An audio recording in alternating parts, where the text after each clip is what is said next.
ko eh.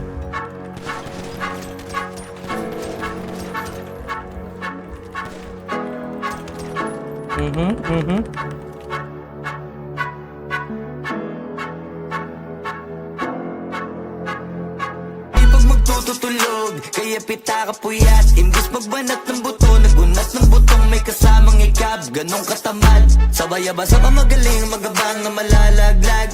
At nagtataka ka pa kapag sabay sa mawala ka na nakakapkap. Clap, clap, clap, ang hilig mo sa teka muna. Kaya imbis sa lapian nakuha mo muta. Punto ko sana makuha, na baka sa kakahiga mo ay diyan ka makuba.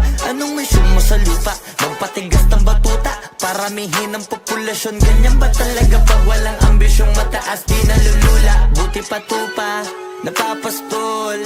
Ego puro angas tol, halata nagpapanggap pagda sa labas ng door. Iba-ibang palabas, kaya madalas mag-mall. Akala mo lang nakahabol ka na, pero di ka pa nakakascore. Di lang pala yung tulog yung pwedeng may mapanaginipan. Di rin pwede na lahat ng gusto idaan sa hilingan. Pag may nahiligan, di madalian. Ba't di pagigilan, sige, ikay magpursige kasi di pa huli.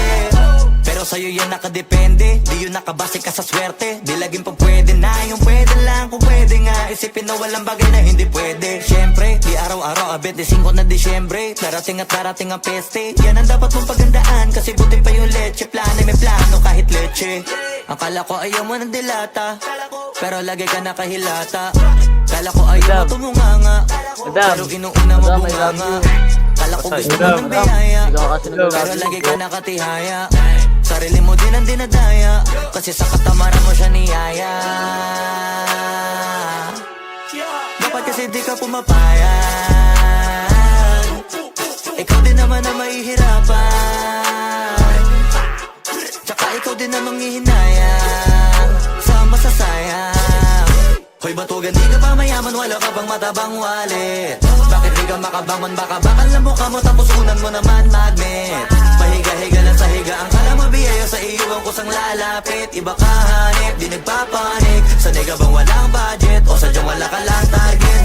Yung iba naman mga tamad ay meron din kakaibang mindset. Kaso lang hindi natin alam kung utak mo talaga nila ang ginagamit o gumagamit. Pag walang wala at pagkakailanganin sa patalim kumakapit. Pag walang arip, sige ang dalit, sige ituloy mo pa pare hanggat hindi ka pa sumasabit. Sana malabanan mo sarili mo na sanay na puro kahingi.